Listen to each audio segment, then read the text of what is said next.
वर्तमान में हम मुजफ्फरपुर जिले के कुन्नी विधानसभा क्षेत्र के अंतर्गत आए हुए हैं। यहाँ उपचुनाव का बिगुल बज चुका है।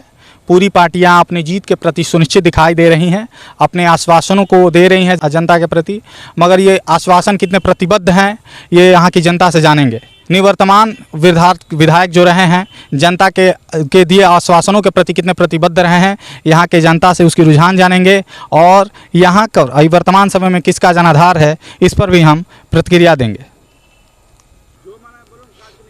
वर्तमान समय में हम रेलवे स्टेशन पर मौजूद हैं और इस रेलवे स्टेशन के रेलवे ट्रैक पर एक बीजेपी के समर्थक हमें दिख रहे हैं। बीजेपी के समर्थक हमें इसलिए कर रहे हैं कि यहाँ पर वो गले में बीजेपी का पट्टा डाले हुए घूम रहे हैं। तो क्या भैया क्या है, बीजेपी का हवा बह चुका है क्या? हाँ, अच्छा से हवा बह चुका है। केदार गुप्ता बहुत अच्छा नेता है, दुख और सुख में आते हैं और देखते हैं, एक को मिनट आता है और मुलाकात होते हैं। के समर्थक हैं वो बता रहे हैं कि जीत के प्रति एकदम सुनिश्चित दिखाई पड़ रहे हैं, मगर जनता किसे अपना जनप्रतिनिधि चुनेगी ये अब गांव के या सुदूर इलाकों में हम जाने के बाद हम पता चले। वर्तमान में हम पहुंच चुके हैं कुन्नी विधानसभा क्षेत्र के अंतर्गत बंगड़ा बंसीधर पंचायत में और यहाँ पर एक चाय के चौपाल पर चाय की गर्माहट के साथ राजनीतिक गर्माहट पर भी चर्चा किया जा रहा है और यहाँ के लोगों से हम बात करेंगे कि इस जनाधार का रुझान किस तरफ बढ़ रहा है। यहाँ तो महागठबंधन की ओर सारा लोगों का झुकाव है, समझ गए। महागठबंधन के आश्वासनों के प्रति प्रतिबद्ध दिख रहा है ना? बिल्कुल बिल्कुल बिल्कुल है, कोई यहाँ इसमें कोई बात नहीं है, शंका नहीं है। क्या उपेक्षाएं हैं आपको? हम लोग को थोड़ा बच्चे लोग को रोजगार मिले, शिक्षा मिले, यही सब तो है। मूलभूत यहाँ की ज़रूरतों के प्रति जो यहाँ के जनप्रतिनिधि हैं वो आपको आश्वस्त किए हैं। जो निवर्तमान जनप्रतिनिधि थे उनके प्रति आपका क्या मतलब विचार है? वो भी ठीक थे, वो अभी तो उनका तो समय सही निकल गया और वो एक फंस गए भत्ते यात्रा में, जिसके कारण उनका सदस्यता चली गई और चुनाव आयोग ने इसको जल्दीबाजी, जबकि हाई कोर्ट में इनका केस चल रहा है। 5 तारीख को सुनते हैं कि डिसीजन है और जब तक ये सत्ता ऊपर के सत्ता लोग वाले सब बलजोड़ी इसको चुनाव आयोग द्वारा इसको चुनाव का डेट निकलवा के जो मध्यावधि उपचुनाव करवा रहे हैं। यहाँ पर एक बाबा का कहना है कि जो निवर्तमान जो जनप्रतिनिधि उतरे वो अपेक्षाओं पे खरे ना उतरे और वो अपेक्षाओं के साथ जो वर्तमान प्रतिनिधि है महागठबंधन के उनके प्रति इनका झुकाव है। अब क्या इनके वो अपेक्षाओं पर दिए गए आश्वासनों पर प्रतिबद्ध दिखते हैं? महागठबंधन के प्रत्याशियों पर भरोसा जता रहे हैं यहाँ के लोग, पर इनके जानेंगे कि क्या उनके विचारधाराओं के, क्या उनके कार्य प्रणाली से कितना ये संतुष्ट थे कि उनके प्रति इनका झुकाव है। क्या चीज़ है? हम लोग को उनके ऊपर पूरा भरोसा है और वो जब से मतलब सत्ता में आए तब से अच्छे से अच्छा काम कर रहे हैं, हर जगह विकास का काम हो रहा है। हाँ, शुरू से हम भी यही सुनने आए हैं कि नीतीश जी का जो 5 वर्षीय कार्यकाल था वो बहुत सराहनीय था, उसके बाद इनका जो कार्यकाल रहा उसका ग्राफ लगातार घटते जा रहा है। अब घटता जा रहा है, अगेंस्ट पार्टी के लिए घटता जा रहा है और हम लोग के लिए तो घट नहीं रहा, सारा काम हो ही रहा है, तो घटने का कहाँ सवाल है। का विकास में अभी क्या कर दिया है क्षेत्र में? आपके क्षेत्र में गांव में मतलब ये रोड बनवा दिए हैं, जगह जगह मतलब हॉस्पिटल खुलवा दिए हैं, मतलब पढ़ाई के मामले में अच्छा से अच्छा मतलब बच्चे लोग का पढ़ाई हो रहा है। बिजली का मतलब कि 24 घंटा लाइन रहता है। अब क्या चाहिए पब्लिक को? नल जल का पानी मिल रहा है, हर चीज़ तो हम लोग को मिल ही रहा है, सुविधा हर चीज़ का मिल रहा है, तो कैसे ना हम लोग इनको जो है वोट करेंगे। यहाँ लोगों को कहना है कि मूलभूत सुविधाओं पर नीतीश सरकार खरी उतरी है और इसी खरे उतरने के चक्कर में ये महागठबंधन के प्रत्याशी पर अपना भरोसा जता रहे हैं। शायद वो इन पे भरोसा जताने के बाद गांव को ऐसे ही सुदृढ़ और बृहद स्तर पर बना सके, इन अपेक्षाओं के साथ यहाँ के जनाधार है वो महागठबंधन के प्रति झुकाव दिखाई दे रही है। वर्तमान में पंचायत पे घूमते घूमते हम अब गांव के विभिन्न क्षेत्रों में जा रहे हैं और इस पंचायत के भीतरी स्तरों पर महिलाओं का एक चौपाल लगा हुआ है। इस चौपाल में हम जानेंगे कि महिलाओं के वर्तमान जनप्रतिनिधि से क्या अपेक्षा है, वर्तमान सरकार से कितना ये संतुष्ट हैं, कितना आश्वासनों के प्रति सरकार प्रतिबद्ध दिखी और पुराने निवर्तमान जनप्रतिनिधि कितने अपने आश्वासनों के प्रति प्रतिबद्ध दिखे और वर्तमान जनप्रतिनिधि की क्या अपेक्षाएं रही हैं। जानते हैं क्या करिए। हम बोलते हैं कि गैस का इतना दाम काहे बढ़ गया, गरीब आदमी कहाँ से देगा? हाँ?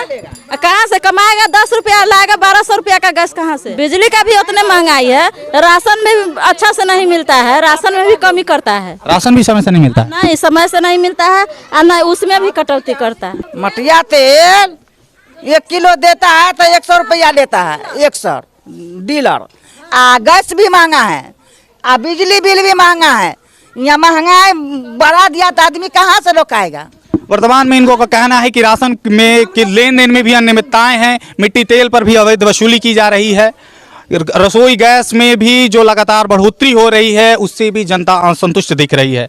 मगर इसका क्या प्रभाव पड़ेगा विधानसभा क्षेत्र के अंतर्गत, ये जानेंगे विभिन्न लोगों से। इन विभिन्न मुद्दा क्या प्रभाव डालेंगे यहाँ के विधानसभा क्षेत्र पर? हाँ, हम लोग तो बदलाव चाहते हैं। बदलाव चाहते हैं? जी। किसके प्रति जनाधार जा रहा है? अभी हम लोग नीतीश कुमार को वोट देंगे। नीतीश कुमार को वोट देंगे।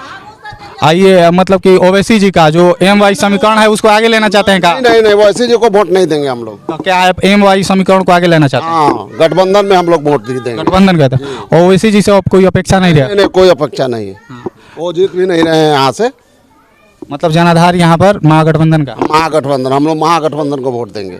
क्या अपेक्षाएं हैं अभी महागठबंधन से, जो उसके प्रति आपका इतना झुकाव है? वो काम करेगा, हम लोगों को यही अपेक्षा है कि यहाँ काम करेगा वो।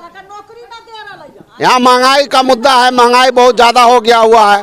हम लोगों को मिलता था 400 साढ़े 400 में गैस का टंकी, अभी मिल रहा है गैस का बाटला मिल रहा है हम लोगों को जैसे 1200 रुपया ले रहा है, साढ़े पौने 1200, 1175 रुपया में हम लोगों को गैस मिल रहा है। कुछ नहीं है, बेटी बचाओ बेटी पढ़ाओ, क्या बेटी बचाओ क्या बेटी पढ़ाओ। यहाँ तो बेटी को पढ़ाने के लिए पैसा नहीं है, अब बचाने के लिए शादी करने में 5 लाख 10 लाख तिलक दीजिए तो शादी होगा। अरे महाराज, पूरा पटना में पूरा बोर्ड बड़ा बड़ा होर्डिंग लगल है कि वहाँ पर बोल रहे हैं कि बोल लगल है कि दहेज मुक्त बिहार हो गया है। सरकार मोदी जी सब कर रहे हैं, इतना ना सबका भाव बढ़ा दिए हैं कि साला उतने में आदमी बर्बाद हो जाएगा। गरीब आदमी कमाएगा 10 रुपया खाएगा कि वो बेटी को पढ़ाएगा कि बेटी के लिए शादी ब्याह के लिए जो सोचेगा 2 पैसा रखेगा, कहाँ से खाएगा? एक दिन नहीं जाएगा कमाने के लिए तो मतलब रसोई घर बंद हो जाएगा। तो बेटी बचाओ बेटी बढ़ाओ मतलब नारा रह गया है, काम धरातल पे कुछ ना हुआ। कुछ नहीं है सरकार का, बेटी बचाओ बेटी पढ़ाओ, काम कुछ नहीं। का न काज का कथी दो काज का से सरकार है। वर्तमान में यहाँ के लोगों का कहना है कि जो यहाँ काम है वो बस होर्डिंगों पर दिख रहा है, धरातल पर कुछ काम नहीं हुआ है।